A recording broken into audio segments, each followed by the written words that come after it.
Right. We now come to the spring statement.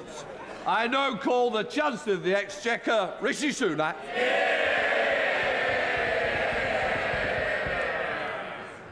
Mr. Speaker, as I stand here, men, women and children are huddled in basements across Ukraine seeking protection. Soldiers and citizens alike have taken up arms to defend their land and families. The sorrow we feel for their suffering and admiration for their bravery is only matched by the gratitude we feel for the security in which we live. And what underpins that security is the strength of our economy. It gives us the ability to fund the armed forces we need to maintain our liberty, the resources we need to support our allies, the power to impose sanctions which cause severe economic costs, and the flexibility to support businesses and individuals through crises as they emerge. But, Mr. Speaker, we should be in no doubt. Behind Putin's invasion is a dangerous calculation that democracies are divided, politically weak and economically insecure, incapable of making tough long-term decisions to strengthen our economies. Mr. Speaker, this calculation is mistaken. What the authoritarian mind perceives as division, we know are the passionate disagreements at the heart of our living, breathing democracy. What they see as chaos, we know is the freedom to be dynamic and innovative. And what they call the inherent weakness of open societies and free economies, we know is the source of our strength. We will confront this challenge to our values, not just in the arms and resources we send to Ukraine, but in strengthening our economy here at home. So when I talk about security, yes, I mean responding to the war in Ukraine, but I also mean the security of a faster growing economy, the security of more resilient public finances, and security for working families as we help with the cost of living. Mr. Speaker, today's statement builds a stronger, more secure economy for the United Kingdom. We have a moral responsibility to use our economic strength to support Ukraine and working with international partners to impose severe costs on Putin's regime. We are supplying military aid to help Ukraine defend its borders, providing around £400 million in economic and humanitarian aid, as well as up to $500 million in multilateral financial guarantees, and launching the new Homes for Ukraine scheme to make sure those forced to flee have a route to safety here in the UK. And we are imposing sanctions of unprecedented scale and scope. We've sanctioned over 1,000 individuals, entities and subsidiaries, frozen the assets of major Russian banks, imposed punitive tariffs on tea products, restricted Russia's access to sterling clearing, to insurance, to the UK's capital markets, to SWIFT, and we've targeted the Russian central bank too. Be in no doubt, these sanctions, coordinated with our allies, are working. The Russian ruble plummeted to record lows. The Moscow Stock Exchange has been largely suspended for a month, and the Central Bank of Russia has been forced to more than double interest rates to 20%. We warned that an aggressive, unprovoked invasion would be met with severe economic costs, and it has. I'm proud to say, as the whole House will say, we stand with Ukraine.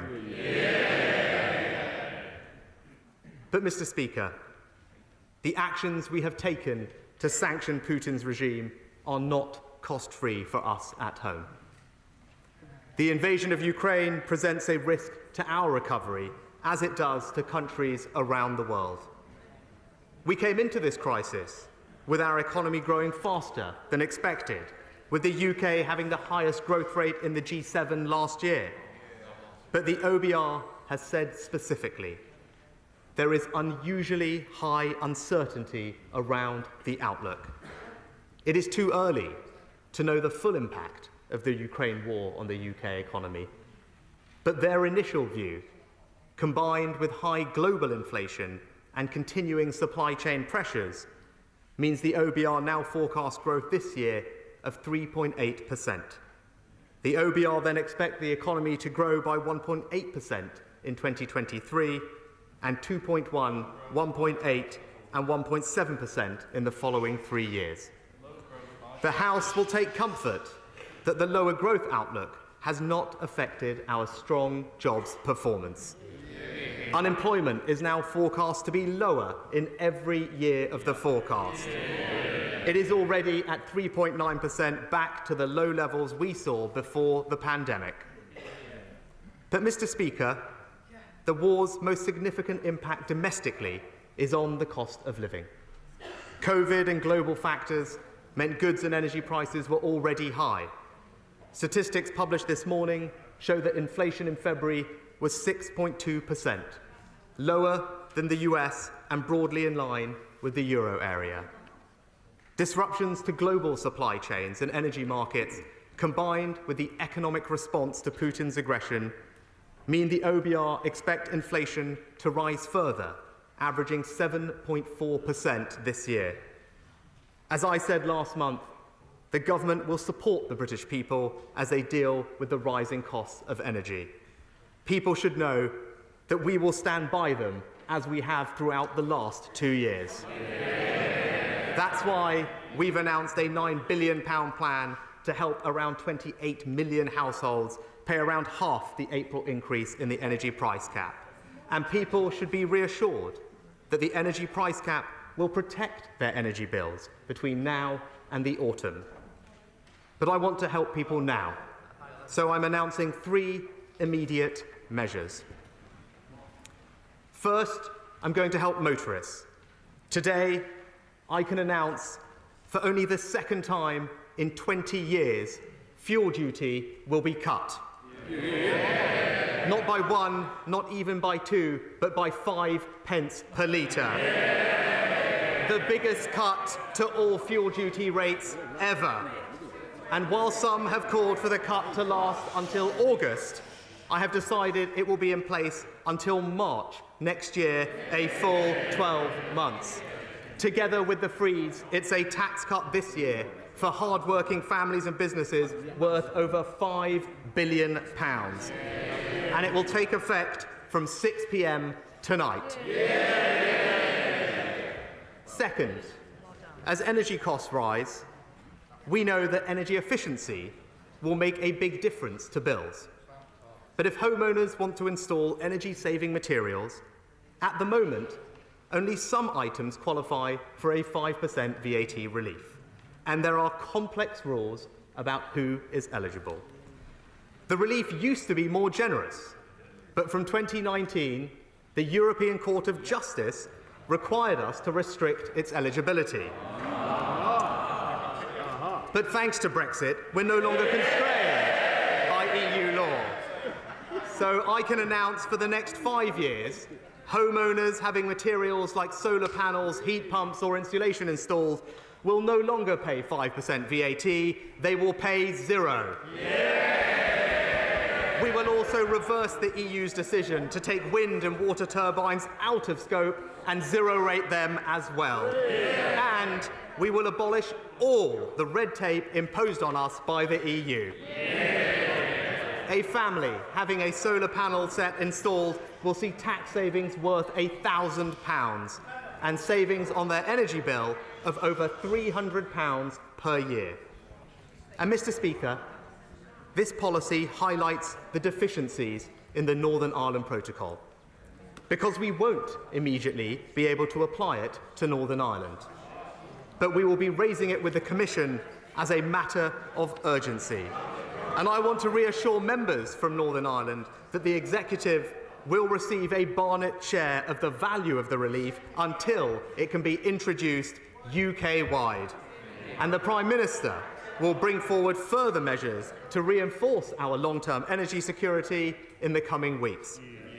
And finally, I want to do more to help our most vulnerable households with rising costs. They need targeted support. So I am doubling the Household Support Fund to £1 billion with £500 million of new funding. Local authorities, Mr. Speaker, are best placed to help those in need in their local areas, and they will receive this funding from April. Mr. Speaker, we can only afford to provide this extra support because of our stronger economy and the tough but responsible decisions we've taken to rebuild our fiscal resilience. Today's forecasts confirm, even after the measures I'm announcing today, we are meeting all our fiscal rules. Underlying debt is expected to fall steadily from 83.5% of GDP in 2022-23 to 79.8% in 26-27. Borrowing as a percentage of GDP is 5.4% this year, 3.9% next year, then 1.9%, 1.3%, 1.2% and 1.1% in the following years. At a time when the OBR have said that our fiscal headroom could be wiped out by relatively small changes to the economic outlook, it is right that the central fiscal judgment I am making today is to meet our fiscal rules with a margin of safety.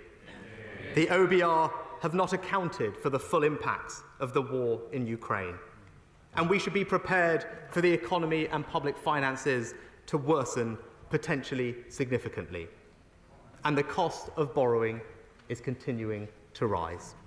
In the next financial year, we are forecast to spend £83 billion on debt interest, the highest on record, and almost 4 times the amount we spent last year.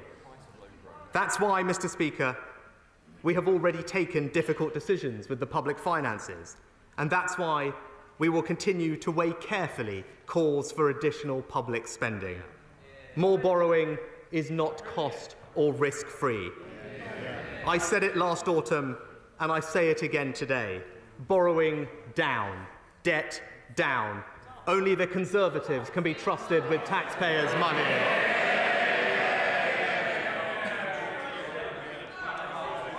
So, Mr. Speaker, our response to the immediate crisis in Ukraine has been unwavering. But we must be equally bold in response to the deeper and more fundamental challenge Putin poses to our values. We must show the world that freedom and democracy remain the best route to peace, prosperity and happiness. We will do so by strengthening our economy here at home. To that end, we are helping families with the cost of living, creating the conditions for accelerated growth and productivity, and making sure the proceeds of growth are shared fairly. That is not the work of any one statement, but it does begin today, and with one of our most important levers, the tax system. I told the House last autumn my overarching ambition was to reduce taxes by the end of this Parliament. And we will do so in a way that is responsible and sustainable. Today, I am publishing a tax plan. We will take a principled approach to cutting taxes, maintaining space against our fiscal rules, as I have done today, continuing to be disciplined, with the first call on any extra resources being lower taxes, not higher spending, and of course, carefully considering the broader macroeconomic outlook.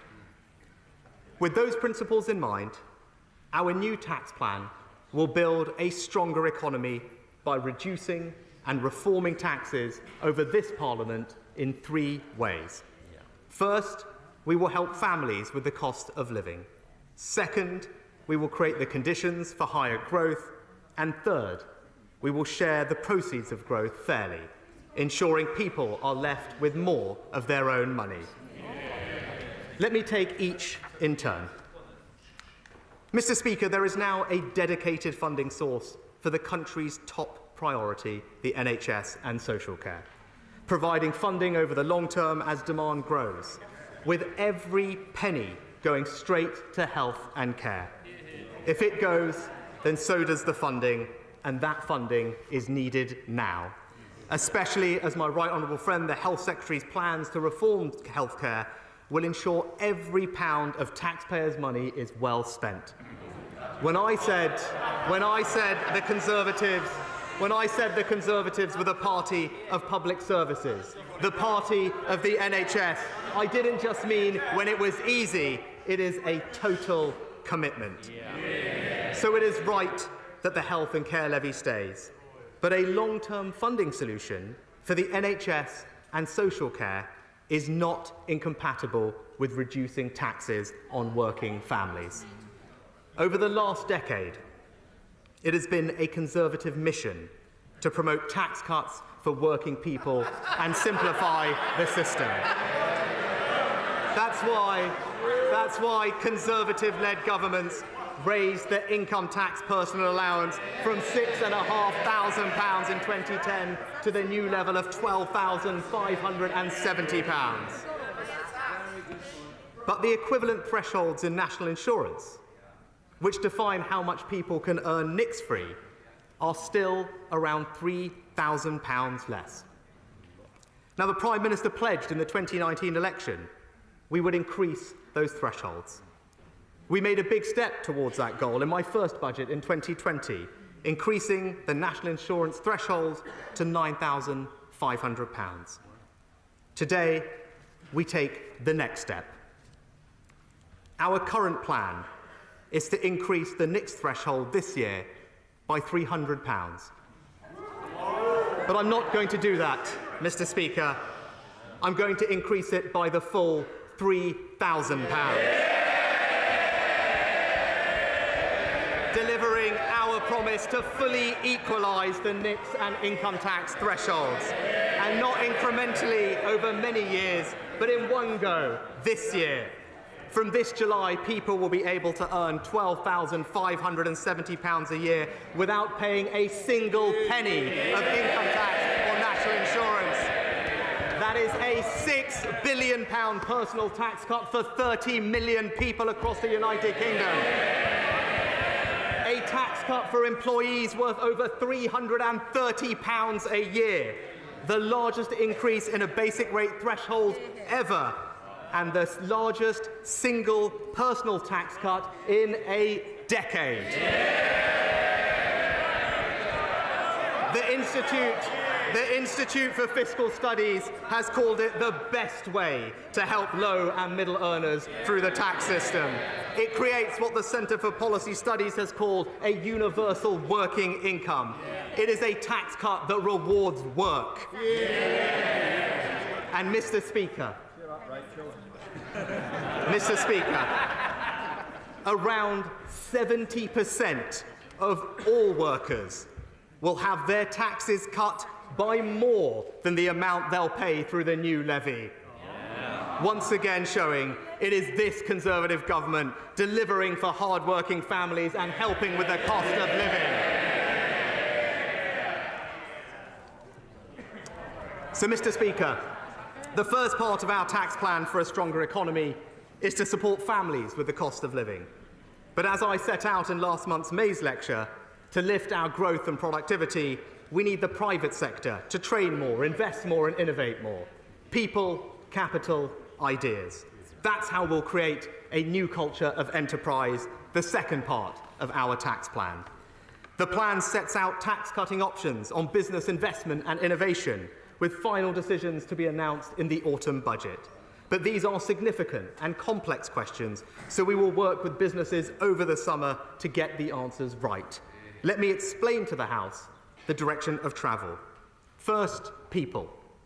We lag international peers in adult technical skills. Just 18% of 25 to 64-year-olds hold vocational qualifications, a third lower than the OECD average. And UK employers spend just half the European average on training their employees. So we will consider whether the current tax system, including the operation of the apprenticeship levy, is doing enough to incentivise businesses to invest in the right kinds of training. Second, ideas. Over the last 50 years, innovation drove around half the UK's productivity growth. But since the financial crisis, the rate of increase has slowed more than in other countries, and our lower rate of innovation explains almost all our productivity gap with the United States. Right now, we know that the amount businesses spend on R&D as a percentage of GDP is less than half the OECD average. And that is despite us spending more on tax reliefs than almost every other country. Something is not working. So we'll reform R&D tax credits so that they're effective and better value for money. We'll expand the generosity of the reliefs to include data, cloud computing, and pure maths. And we'll consider in the autumn whether to make the R&D expenditure credit more generous. Third, capital. Weak private sector investment is a long-standing cause of our productivity gap internationally. Capital investment by UK businesses is considerably lower than the OECD average of 14%. And it accounts for fully half our productivity gap with France and Germany. Once the super deduction ends next year, our overall tax treatment for capital investment will be far less generous than other advanced economies. We're going to fix that. In the autumn budget, we will cut the tax rates on business investment. And I look forward to discussing the best ways to do that with businesses. People, capital, ideas. 3 priorities for business tax cuts this autumn. But, Mr. Speaker, I want to help smaller businesses right now. So let me remind the House of our plan. Our business rates discount will take effect in April for retail, hospitality and leisure businesses. They will get a 50% discount on their business rates bill up to £110,000. A typical pub will save £5,000. That's a tax cut for hundreds of thousands of small businesses worth £1.7 billion, taking effect in just a week's time. Our Help to Grow management scheme offers businesses mini MBAs, 90% funded by government, a benefit worth several £1,000s. Help to Grow Digital gives businesses a 50% discount on buying new software, up to £5,000. We've also increased the annual investment allowance to £1 million so that small and medium-sized businesses will feel the benefit of full expensing. But, Mr. Speaker, I want to respond to the specific calls from small businesses with one further announcement today. The employment allowance cuts small businesses' tax bills, making it cheaper to employ workers. In my first budget 2 years ago, I increased that allowance. Today, I'm going further. From April, the employment allowance will increase to £5,000. That's a new tax cut worth up to £1,000 for 500,000 small businesses starting in just 2 weeks' time. So, Mr. Speaker, future tax cuts on business investment and innovation, a business rates discount worth £1.7 billion, Help to Grow schemes worth thousands of pounds per business, an annual investment allowance worth up to £1 million, and a new tax cut on the cost of employment worth £1,000 per company. Once again, Mr. Speaker, it is this Conservative government delivering for British business.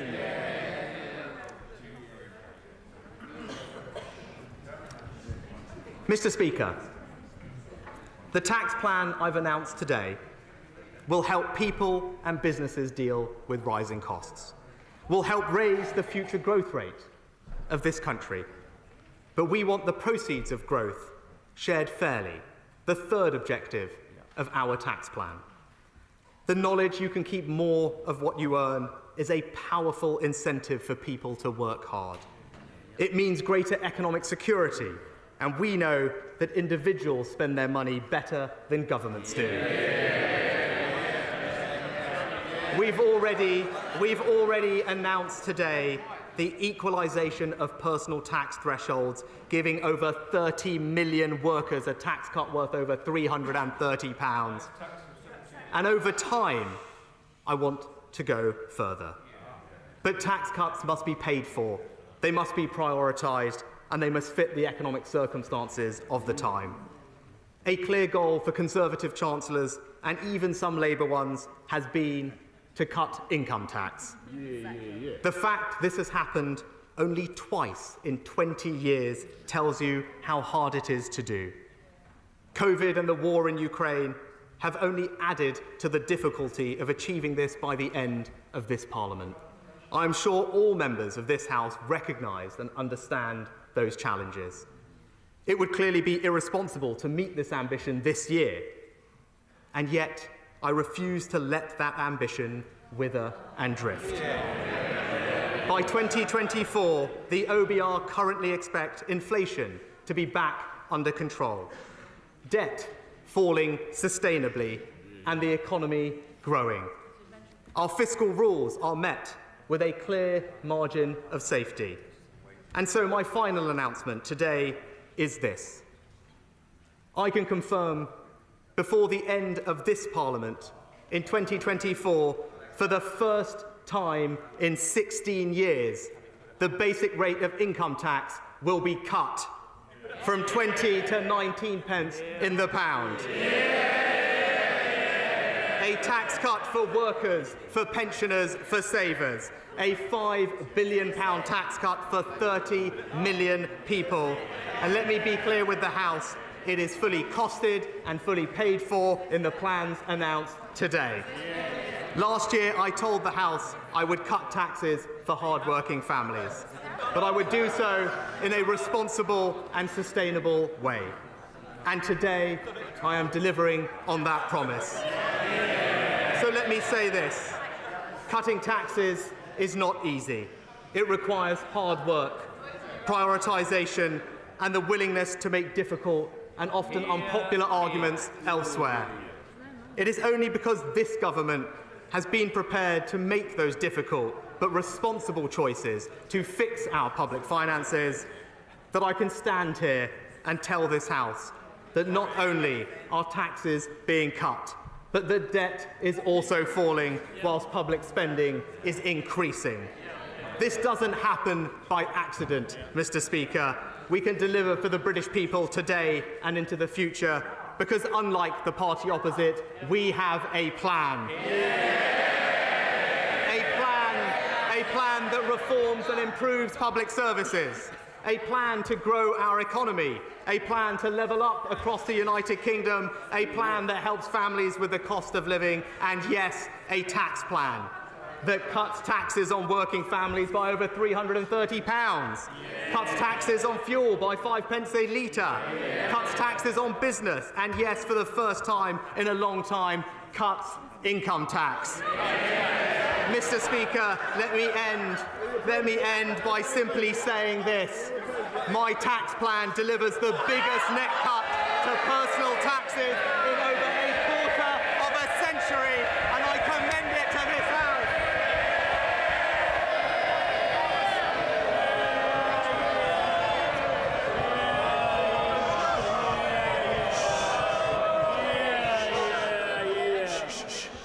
And quite rightly, the House heard the Chancellor. I am now want to show the same respect to the shadow Chancellor of the Exchequer. Rachel Reeves. Thank you, Mr. Speaker. Today was the day that the Chancellor could have put a windfall tax on oil and gas producers to provide real help to families. But he didn't. Today was the day the Chancellor could have set out a proper plan to support businesses and create good jobs. Exactly. But he didn't. Yeah. Today was the day that he could have properly scrapped his national insurance hike. Yeah. He didn't. We said it was the wrong tax at the wrong time, the wrong choice. Today, the Chancellor has finally admitted he got that one wrong. Yeah. Exactly. Yeah. Inflation is at its highest level for 30 years and rising. Energy prices at record highs. Yeah.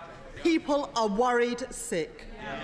For all his words, it is clear that the Chancellor does not understand the scale of the challenge. Exactly. He talks about providing security for working families, but his choices are making the cost of living crisis worse, not better. Mr. Speaker, the situation following Putin's criminal assault on Ukraine remains gravely serious. Just 1 month after the invasion, so much has changed, with repercussions for years to come. But the Chancellor has failed today to explain why he chose to sign off on a reduction in our country's armed forces last October. Will the Chancellor confirm if the government's target army size is still being reduced by 10,000 troops. And let me say this to the Chancellor. Labour will support whatever is needed on defence and security to keep our country safe. Mr. Speaker, the tremors following Putin's aggression will impact on Britain, including economically. But the cost of living crisis predates Putin's attack on Ukraine. In October, inflation was already forecast to be double the Bank of England's target. And yet the Prime Minister said that fears of inflation were unfounded. Today we learned that inflation has reached 6.2% and is expected to go higher in the coming months.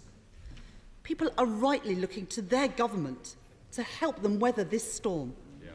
Labour will support sensible measures to ease this pressure. But what the Chancellor has announced today says everything we need to know about his priorities. The cost of living crisis is hitting people particularly hard because incomes have been squeezed during the last 12 years of Conservative governments. Ordinary families, disabled people, pensioners, facing really difficult choices. Mums skipping meals so that their children don't. Families struggling to buy new school shoes and uniforms for their children. Older people hesitating to put the heating on because they're worried about the cost.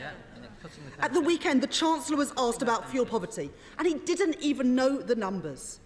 It is shameful that he doesn't, because when Martin Lewis predicts that 10 million people could be pushed into fuel poverty, the Chancellor should sit up and listen. And we know that pensions and security are not going to keep up with inflation.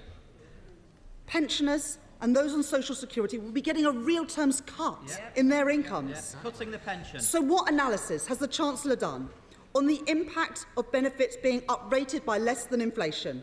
How many more children and pensioners will drift into poverty because of the choices of this government?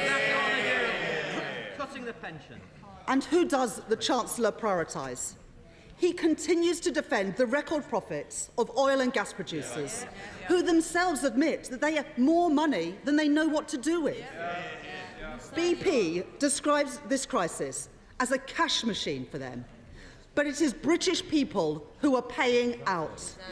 And it is deeply regrettable that the SNP have joined the Tories in wanting to shield oil and gas producers from Labour's progressive measures. When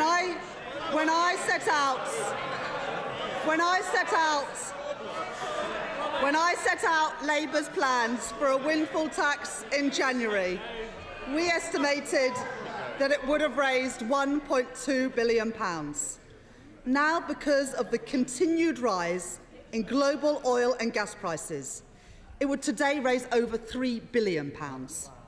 That's money that could be used to help families and pensioners and businesses. With a cut to VAT, a real Brexit dividend that would help working families and pensioners across our country. And a targeted warm homes discount that would see families and pensioners on the lowest and modest incomes being supported by £600. Now, today the Chancellor comes along after 12 years of failure on energy efficiency and announces a VAT cut on building materials. This is wholly inadequate. A proper energy efficiency scheme, like the one we have set out, could cut bills by £400 to people from next year. And the silence from the Chancellor on our energy-intensive manufacturing industries is appalling. At this time of national crisis, people and businesses need a government that is on their side. Now, the Chancellor spoke of difficult choices, and I agree. There are always choices to be made, like who to tax and who to shield. Despite the Chancellor's reluctant measures, the facts are that he is still taking money out of people's purses and wallets with an increase in national insurance contributions. The changes that he is making today begs the question, why did he embark on these changes in the first place, despite the warnings from the Labour Party and from many, many others? Now, it's one thing for the Prime Minister and Chancellor to disagree with each other, But the centrepiece of the statement that the Chancellor has delivered today is based on a disagreement with himself. And for all his tax rising on millions in the middle, where is the increased tax contribution for the very wealthiest in society? A landlord with a large number of properties won't be paying a penny more in taxes, but their tenants will. Someone with significant income from buying and selling stocks and shares won't be paying any more in tax, but those people powering our economy will. The Chancellor has made the wrong choices. Now, the Chancellor says we can't help everyone, and that's absolutely true. But who has the Chancellor been helping out? Those who have been swindling the taxpayer. The Chancellor left open the vaults for widespread waste, crony contracts and a frenzy of fraud. It was, as his former Tory Treasury Minister put it, happy days if you are a crook. 7 billion items of PPE not usable and now being burnt. Taxpayers' money literally going up in smoke. £3.5 billion worth of contracts awarded to friends, donors and pub landlords. And it gets worse. The Chancellor has been signing cheques to fraudsters, including organised criminals and drug dealers. Let's put the Chancellor's fraud failure in context. He has lost a staggering £11.8 billion of public money to fraud. This is twice the amount that a previous Conservative government lost on Black Wednesday. As a result of, let's face it, this jaw-dropping incompetence, the Conservatives have been funding crime instead of fighting it. And now the Chancellor has the audacity to come to British taxpayers asking them to pay more to fill his black hole. But there can be no cover-up to hide political embarrassment. Let's call in the National Crime Agency to investigate. We need answers, people held to account, because let's be clear, taxpayers want their money back. The truth is, Mr. Speaker, people can no longer afford the Conservatives. Working families can't, pensioners can't, and businesses can't. The weak growth forecast we've seen today should be flashing red on the Chancellor's desk. And the Chancellor says, in his statement today, that the work starts today. Is he serious? The Conservatives have been in government now for 12 years. Not 12 hours. What has taken them so long? Because since his party entered government, the UK has experienced the biggest downgrade in growth of any major economy. With the last Labour government, economic growth was 2.1% a year. Under the last 12 years of the Conservatives, it's averaged 1.5%. And now we know that growth has been downgraded this year too. Now, growth is essential for funding our public services, keeping taxes under control, and keeping a handle on public finances too. That's why Labour have announced a tough set of fiscal rules to get our debt and our deficit down. But the truth is that because of this government's failure to get the economy growing, it's this Chancellor that has to put up taxes on families and businesses a staggering 15 times.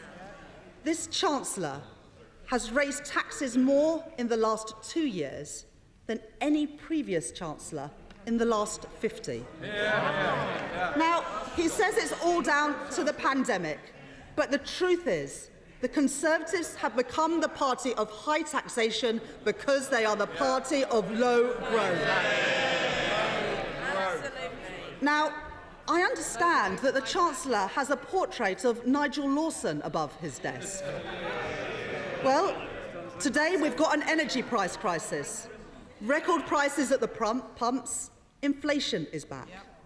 The truth is, he's not Nigel Lawson, Mr. Speaker. He's Ted Heath. with an Instagram account. Labour would be getting the economy firing on all cylinders, ensuring that we buy, make and sell more in Britain, scrapping business rates and replacing them with a fairer system fit for the 21st century, something that small businesses and high street businesses are crying out for, and the Chancellor mentioned it not at all in his statement today.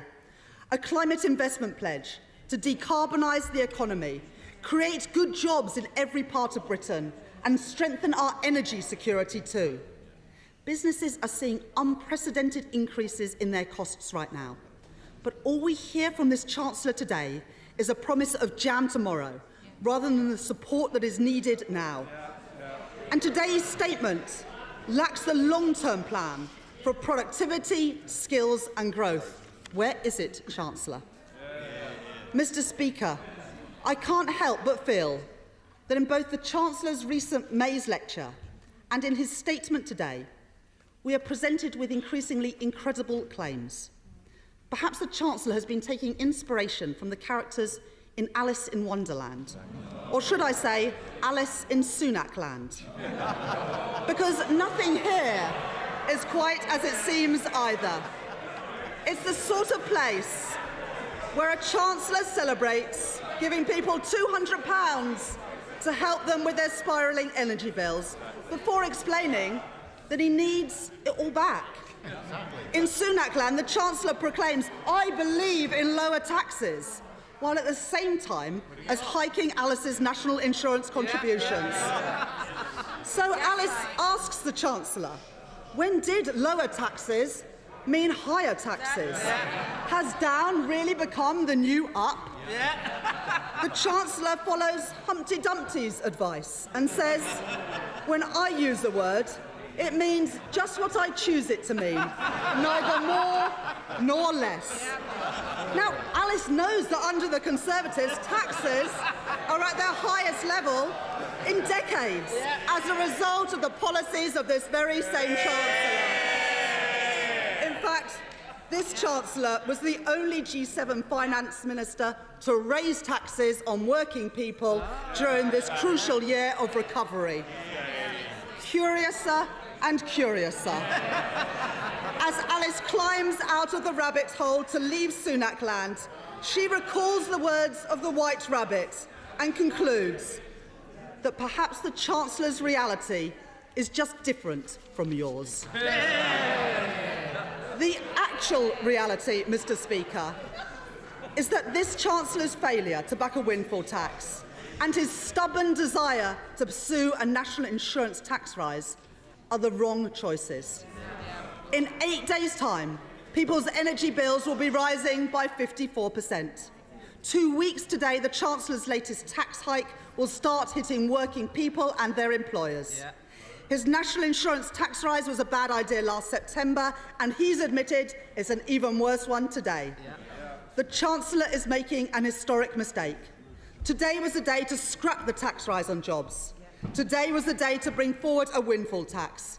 Today was the day for the Chancellor to set out a plan to support British businesses.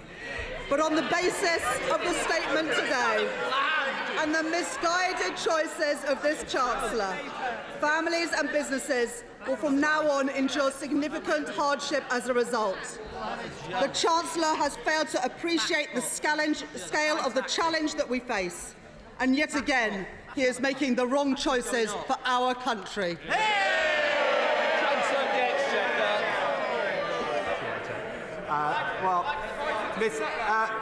Mr. Speaker, I'd like to thank the honourable lady for her reply. And she raised a number of points, which I'll of course come into in due course.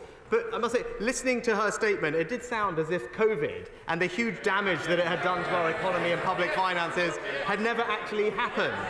It sounded as if we didn't need to do things like furlough or support businesses and provide emergency funding to schools, to councils and, yes, the NHS. Because whilst her party supported all of those policies at the time, they now seem unwilling to pay for them. And there is a pattern there, Mr. Speaker. They're always happy to spend taxpayers' money, just not take care of it.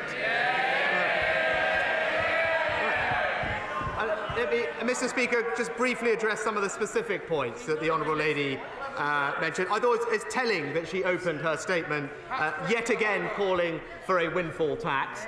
We know on this side of the House, Mr. Speaker, we want to encourage more investment in the North Sea.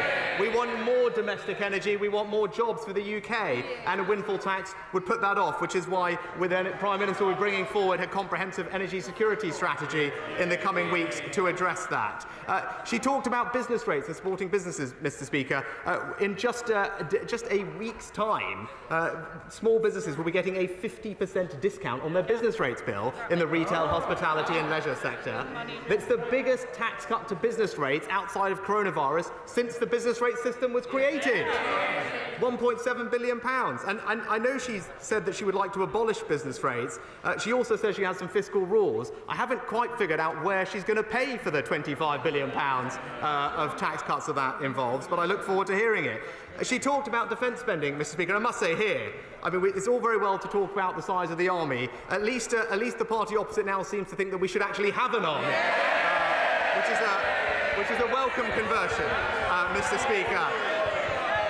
Mr. Speaker, it was because how seriously we take this nation's security, Mr. Speaker, that in 2020, when we decided to do just short-term spending settlements for most departments, there was one department we singled out for special treatment, one department that got a 4-year settlement in advance of everyone else, and that was the Ministry of Defence, Mr. Speaker. And in that settlement, they received £24 billion of new cash, the largest uplift to defence spending since the end of the Cold War, ensuring that we are not just the second largest spender in Europe in NATO, but the 5th largest in the world, a record that we on this side of the House are very proud of. She talked also, Mr. Speaker, about pensions again. Thanks to the actions of this government since 2010, Conservative-led governments, we put in place the triple lock, not something that the party opposite ever did when they were in power. It means that pensions are now £2,300 higher than they were in 2010 and £700 more than if the triple lock hadn't been in existence during that time. And I'm pleased to say, Mr. Speaker, that the state pension now, relative to earnings, is at the highest level it has been in over 30 years. This party will always be on the side of pensioners, Mr. Speaker. And then just briefly to turn to her comments on tax, and I'm not sure perhaps if she, and fair enough, it's a short time to respond, Mr. Speaker, if she fully understood the implications of the tax cut that was announced today. The increase in national insurance thresholds to fully equalise them is a £6 billion tax cut for 30 million UK workers. It is the largest increase in thresholds ever, the biggest personal tax cut in a decade, and it is worth £330 for those workers, Mr. Speaker. And it means, and this is the part that I don't know if she's realised, because she talked about the levy and making sure that we direct our policy at those who need our help. There's a reason the Independent Institute for Fiscal Studies called this the best way to help low and middle earners through the tax system, and that is because 70% of workers will pay less tax, even accounting for the levy, Mr. Speaker. It is more generous than the policy she is advocating. And combined with the other tax cuts we've announced today, Mr. Speaker, as I said, this plan represents the biggest net cut to personal taxes in a quarter of a century. Mr. Speaker, let me conclude by saying this. The plan that we've announced today, as I said, has only been possible because we have taken tough decisions with the public finances, and not necessarily always popular, but always responsible and always honest. It is 2 years to the day, Mr. Speaker, that the country first entered lockdown and suffered the biggest economic shock in over 300 years. An unprecedented collective national effort was undertaken, and 2 years later, this government hasn't only fixed the public finances, but people are back in jobs, debt is falling, and taxes are now being cut. Now, no government gets every call right. We learn from our mistakes. We strive to improve. But even if they won't admit it, Mr. Speaker, members opposite will recognise this day as an achievement which we all can celebrate. I've said it before to the party opposite, and I'll say it again. There is a fine line between reasonable criticism and political opportunism, and in my experience, the British people can always tell the difference. Other in the House, Sir Peter Bottomley. I think the Shadow Chancellor's remarks were best remembered when she pointed out the Conservatives won the 2010 election and we won the 2019 election, and it's probably a very good thing for the country that we did. The Chancellor has met the major obligations, which have public spending, which helps the economy to grow, which allows for more jobs and more government revenue coming in. And he's also concentrated, he's pointed out just now, that the changes to national insurance do the things that Martin Lewis would applaud, as well as the institutes. And if you have those three people supporting, so my support, I may say so, it's very welcome. Can I point out to him, ask him to remember that pensioners don't just have the state pension, many of them have fixed pensions on top. And getting inflation down as fast as possible is vitally important to them. They can't go for a bigger pay increase if they're not at work.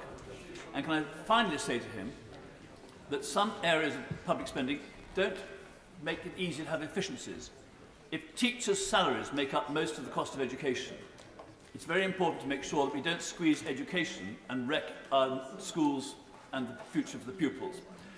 On things like cladding, when amendments come to the Building Safety Bill from the Lords, can he please not keep his purse completely shut, but if money needs advancing so that people's homes can be safe and saleable, please consider that openly. Mr. Speaker, I thank my honourable friend for his support, and I think he's right to highlight some of the independent commentators who have supported the policies announced today.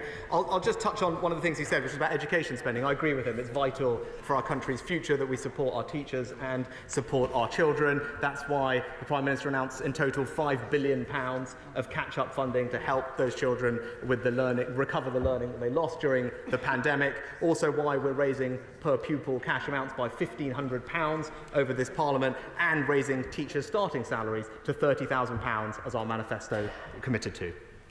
Now comes the SNP spokesperson, Alison Poulos. Thank you very much, Mr. Speaker. Well, Mr. Speaker, this tax plan that the Chancellor announced is very thin, it is lightweight and it is superficial, and it's exactly what we've come to expect from this Chancellor. Because what we heard today from the Chancellor was not enough. It was utterly detached from the needs of our constituents up and down these islands. This has been a cost of living crisis over a decade in the making, layer upon layer. Austerity, which stripped back public services and punished people through brutal social security cuts. Brexit, which has driven away skilled workers and increased costs for businesses and for individuals. COVID, where we saw public money splurged in its billions on crony contracts, while some people were entirely excluded from support. And now those who got support under SACE are expected to pay tax on it, just to add insult to injury. And now home energy costs, which were already soaring before the increase in hostilities in Ukraine, are forcing households to the brink. Inflation running at 6.2%, its highest in 30 years, hitting the poorest hardest.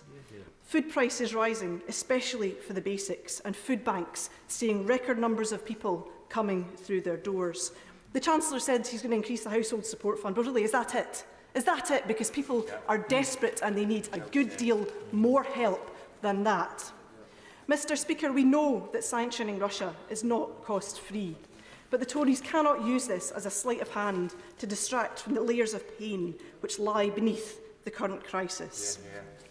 Each of these layers has seen political choices and opportunities for change squandered by this UK Tory government and its predecessors, and we see this again today.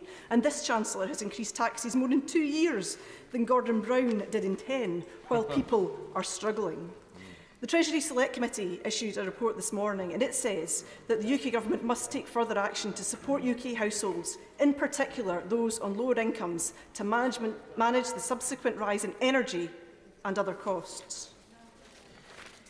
Now, his announcement on NICs is welcome. We've been calling for it for years. It's not something that the Chancellor should have brought today. It's something he should have brought a long time ago. And hiking national insurance is a tax on individuals, but also, Mr. Speaker, a tax on jobs. Employers are already facing increased costs in energy and materials, and this is a pressure that many businesses will not be able to bear. SMEs in particular need more support. Hospitality and tourism in particular have struggled through the pandemic, and now the Chancellor is moving VAT from 12.5% back to 20% at a time when consumers have much less money in their pockets. We in these benches called for this cut before the Chancellor brought it in, and we support the UK Hospitality's VAT's Enough campaign. Mr Speaker, cutting universal credit by £20 a week at a time when people need it the most. Carly, a single mum, spoke at the gingerbread reception on Monday and told us all how important it was that that money was there, because things are tighter than they have ever been. No further support for people on legacy benefits and disabled people who often face higher energy costs and have no option in those costs. A taper put in place that only helps people that are in work. Benefits just not going far enough, as they don't keep pace with inflation, and a welfare cap that punishes people for their circumstances. And an end to the triple lock, and nothing for the waspy women outside campaigning yet today, still losing out on what should have rightfully been theirs. The Scottish Government, by contrast, is doing what it can within its limited budget to support people, uprating the 8 Scottish social security benefits that we control by 6%, increasing the Scottish child payment to £20 a week, a lifeline to families. This Government should be doing the same. 5p off fuel is something, but it doesn't help those who are paying for trains and buses.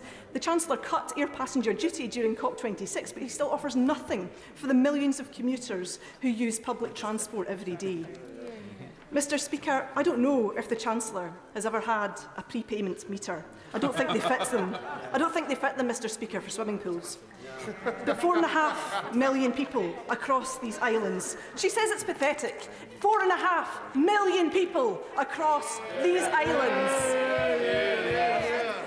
4.5 million people across these islands experiencing the stress and despair of watching the money run out on their prepayment meters. Prepayment customers, Mr Speaker, already pay higher bills than those in direct debit, and they may struggle even to access the Chancellor's Heat Now, Pay Later loan if it doesn't go automatically to pay back the debts on that meter. Mr Speaker, the Fuel Bank Foundation, who provide top-ups to those who are struggling on prepayment meters, have seen a 75% increase in demand already. That's before the prices we are seeing now. Nothing either from the Chancellor on customers on heating oil or LPG who must fill up by the tank. And those on heating oil have seen their tank costs for 500 litres in a tank go from £250 to between £600 and £900. These people have no choice about how they get that energy. Where are they in the Chancellor's priorities today? Mr Speaker, nuclear, which the Government touted an awful lot before the statement today and was missing from the Chancellor's statement, interestingly, is not the answer to reducing people's bills. It is slow and it is eye-wateringly expensive. We know already from the nuclear financing bill that what the Government already proposes will add £63 billion to people's energy bills. £63 billion, Mr Speaker.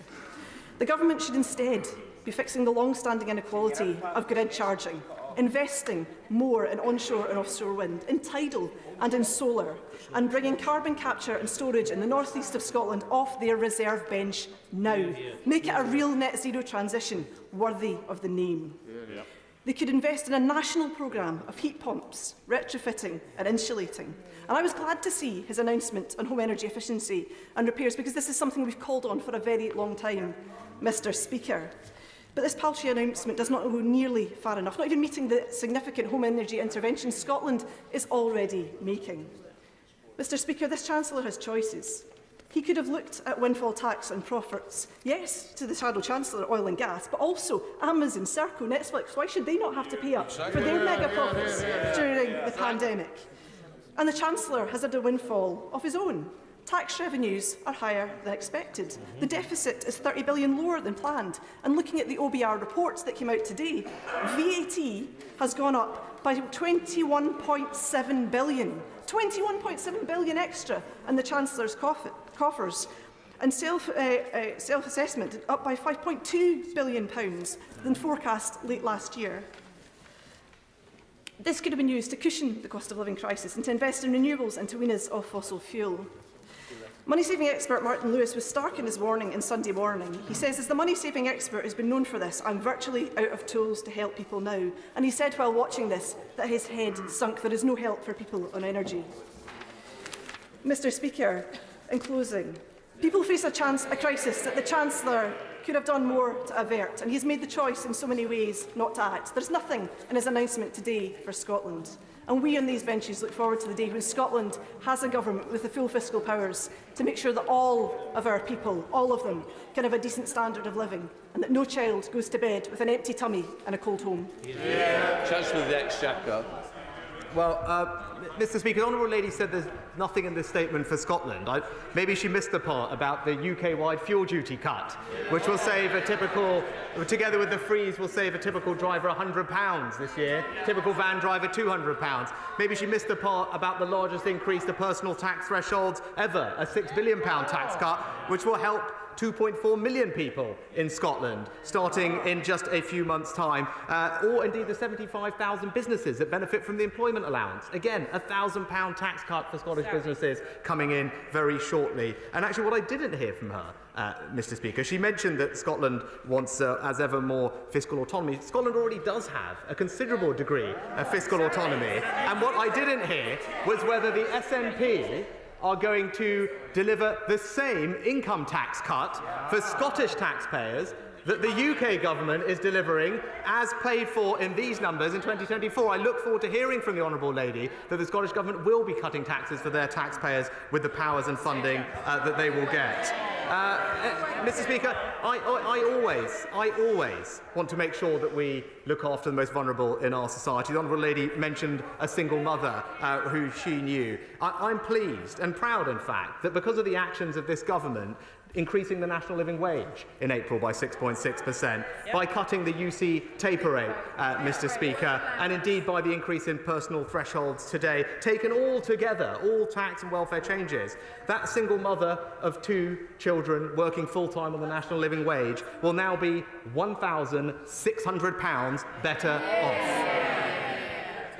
Mr. Speaker, and then the last point I think the Honourable Lady was talking about was on businesses, and again, I'd say to her, we are providing a business rate discount for businesses, and Scotland, of course, has received the Barnett share of that money. Business rate discount here coming in for retail, hospitality and leisure businesses in just a few weeks, and I know the Scottish Government will have the resources to do the same thing. And then lastly, on prepayment meters, where the Honourable Lady made a comment, I'm acutely aware that millions of families rely on prepayment meters, which is why when we designed the energy support package that we announced in February, we had particular care to those people to make sure that they would receive the same benefit. And indeed, we found out and we made sure that 40% of them will automatically get the £200 rebate in October. And for the remainder, Mr. Speaker, we are working with BEIS and the industry to ensure that all of those people get the same benefit as well. They will either receive a voucher, a cheque in the post, or indeed something called a special access message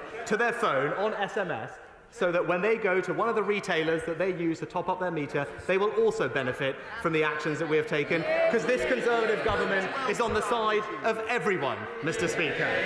Chair of the Select Committee, Mel Stride. Thank you, Mr. Speaker.